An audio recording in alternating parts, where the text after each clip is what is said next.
Good morning. Welcome back to Tea with Mama D.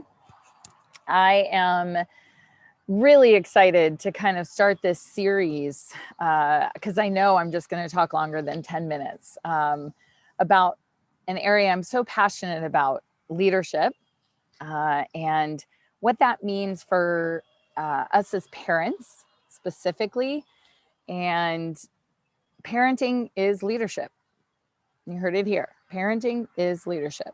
Okay. And the principles that coincide, it's just hand in hand. So, you guys are, as parents, you are the leaders of your family. You are the CEO, right, of an incredible corporation. And the idea is that we're developing leaders, just like I would hope that CEOs and leaders of companies and in any position that you hold, that your goal would be to develop servant leaders. And all leaders are servants. The problem is we put people in positions of leadership and they lead by title or they lead by position. And that isn't true leadership, right? When there is fear of losing a job involved, or fear of disappointment, or fear of, right? You get my point. And so I want to talk about this morning, as parents, our goal is to launch capable, competent, confident, compassionate adults. And I know in our house, and for me and my husband, we very much want to have an adult relationship with our now young adult and growing children as adults. And that launching period that we're in now helps me to even see how important and what matters, right, when you are in the midst. And the number one thing I want to talk to you guys about this morning is about mindset. It has to start with your mindset. And we hear this in so many different capacities and so many different contexts, right? But your mindset, your beliefs, and specifically your values and what your end result is. What do you want your family to look like? What do you want for your kids, your family? You have to start there. So I want to just share with you from my heart this morning a couple of thoughts, and I like to leave you with, okay, here's some things you could do, right? It's not just about although I love chatting, and I can't wait as more of you hopefully discover this and watch it. Please leave your comments below. But I want to share with you first this thought.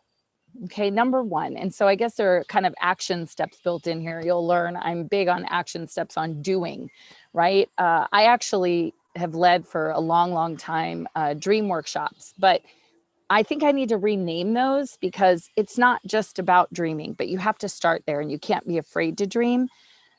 But it's about putting those dreams then into action and actually doing. So my dream workshops, and I've seen all these vision boards and things like that, that's just the start, right? And so we have to actually then do something.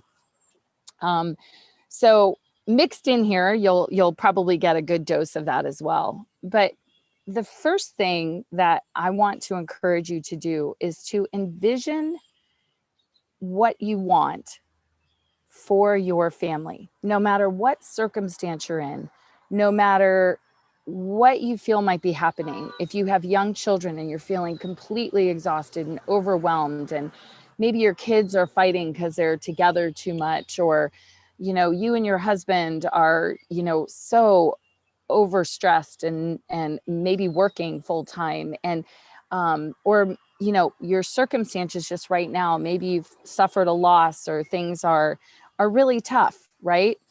You need to not focus on that. Obviously, you need to do what you need to do every day, but number one thing that I want to encourage you is what you focus on will become reality or will be your reality.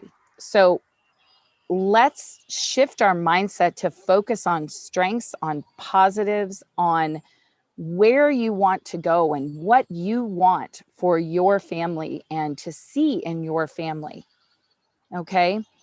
So there are a couple layers to that.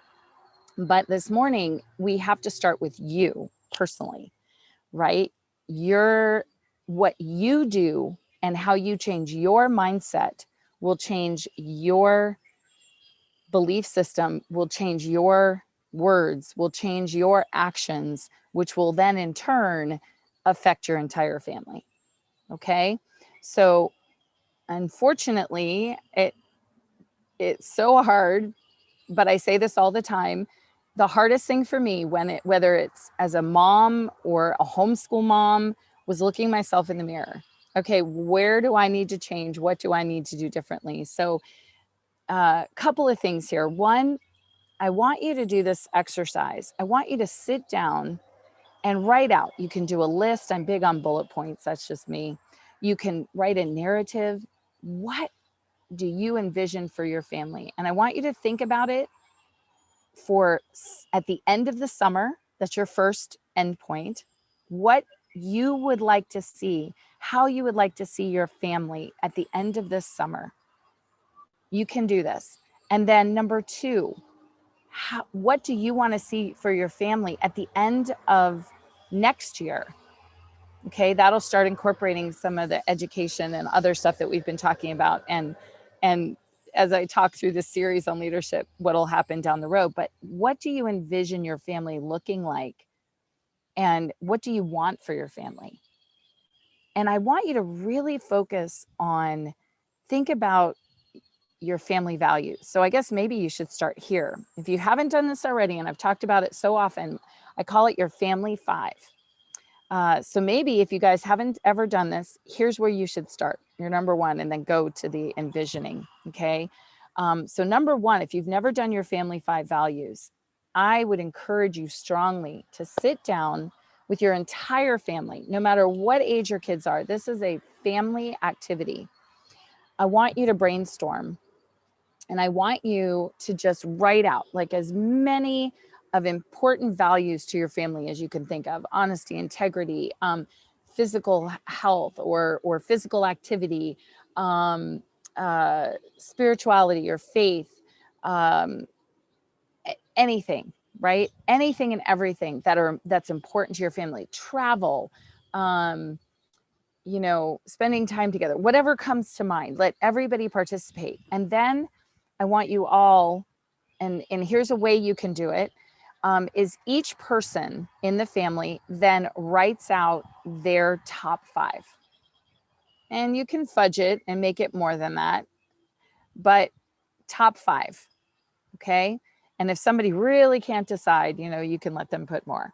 Then you start to write up a separate list. And maybe if you've got a big whiteboard like us homeschool families always do, put a line, right? Or just find a, you know, get a piece of paper or somehow write it up so the whole family can see it, and draw a line, and then start writing out the family fives. And so if you start getting overlap, you can just put a hash mark, right?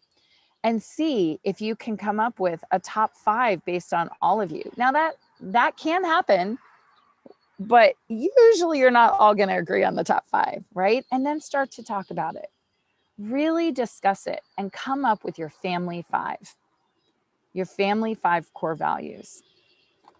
And I want you to use that as a basis for yourself, for the change that I'm talking about this morning, for choosing curriculum if you're homeschooling and you're going that route, for choosing activities, for helping your children prioritize, for helping yourself prioritize, right? And what you allow your kids to do or yourself to do, right?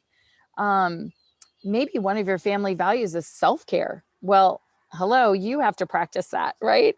And even if it's not one of your top values, right? I'm sure it fits into one of those top values, like faith, putting time into your faith. Faith is a very important one in our family. It's one of our top 5 in our family values. And you obviously need to make sure you have time for that. But here's the thing. I want you to have those in mind when you're doing this next step in this envisioning. Envision what you want for your kids, for yourself, for your family at the end of the summer. Then number 2 at the end of next year. And this can be a tough one. And actually, sometimes it can be a really much easier just for some people. But and then 5 years from now. So the end of the summer, 1 year and 5 years. Okay. And we're in a transition in our family, and this is an activity and an exercise that I am doing. And I can tell you, it can be tough. I'm redoing it, right? I've done this in the past. And I would encourage you to do this with your spouse, with your significant other, if you are not a single parent, because, or do it separately and then come together and talk about it. It's just, you can't move in that direction. You know what I'm saying? I can't remember now. I think it's Gandhi might have been who said, if you don't change where the direction you're going, you'll end up where you're headed. Okay. And I might be paraphrasing, but it's essentially that. If you don't change the direction you're going, you're going to end up where you're headed. Okay. And the definition of insanity is doing the same thing over and over, expecting a different result. So if there are things that you would like to see happening, positive things, focus on those positive things. Maybe you're focusing on the positive characteristics of your kids and you want to develop those and see those happen. Then that is on that list. For each of your children, you want to do this. Then you are going to find ways to make that happen. And your mind is going to be in a positive mindset, not in a negative mindset, focusing on the circumstances, what's going on. Believe me, I am kind of preaching to the choir on this one, and I'm sure. But I also want to encourage you all that this is something that I've done and gone through for decades. And I'm currently going through that, right? I've been going through a very, very difficult time in my life. Right now, I lost someone, one of, what a lot of times people say, your person, one of my true people for my entire life, literally since I was born. And it can be really, really tough. And when I focus on that loss, and I focus on that, don't get me wrong, I definitely am feeling it and working through all the grief and that whole process. I've been doing that now. That's why I can talk about it. But if I continue to focus just on that loss aspect, right? There's not that movement forward and that growth that I know that my Aunt Vivian would expect and want to see and be proud of. It's the same thing where if you're focusing on the circumstances and the negative, as opposed to, okay, this is where we're going, it provides you with an action. Okay, there's a quote that I came across recently in my reading that I want to share with you this morning. And I think it highlights what I'm trying to say here. It comes from a book, and it's actually someone who's exploring Jewish history, and it's called The Dignity of Difference, written by Jonathan Sachs. And the quote is this: optimism is the belief that things will be better. Hope is the faith that together we can make things better. Optimism is a passive virtue. Hope, an active one. This is the clincher for me. It takes no courage to be an optimist. but it takes a great deal of courage to have hope. Ah, that was huge. That last part, it takes no courage to be an optimist, but it takes a great deal of courage to have hope. Wow. So I guess what I'm talking about this morning is not just mindset, I'm talking about courage. And I want to tell you so strongly that have the courage to believe that you, together with your family, can make that end result happen. You can have the courage to believe, have that hope, because it can and it will. Someone who I have become, who's just near and dear to my heart, her and her whole family, started out just as a mentoring situation. She asked, I, prayed about it and felt that God was really leading me to mentor this amazing young woman. And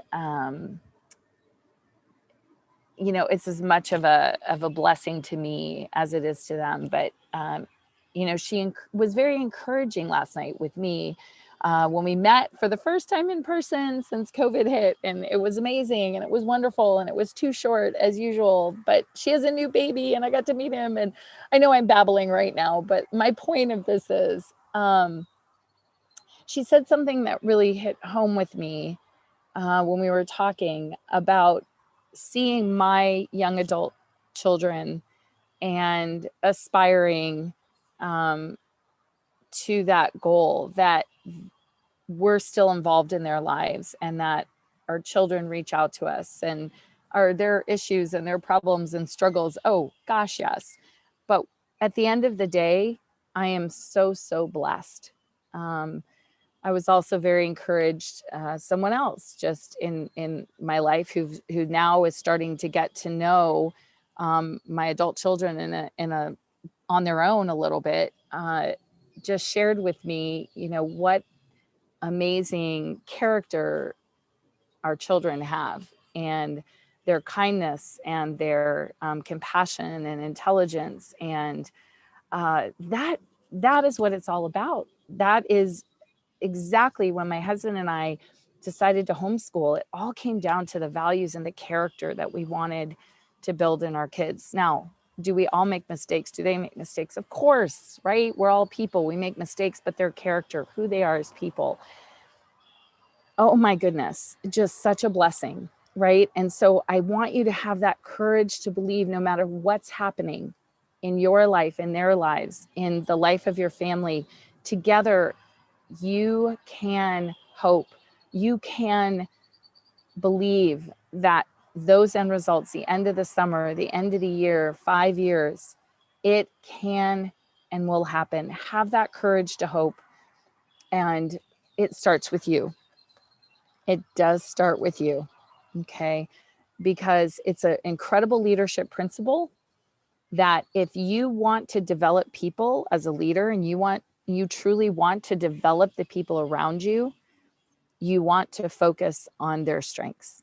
And so I'm going to end with this because I know I'm hitting that 20-minute mark now. That starts with you. That's you too. It's that self-talk. It's true for you as well to help develop yourself and move forward. Focus on your strengths.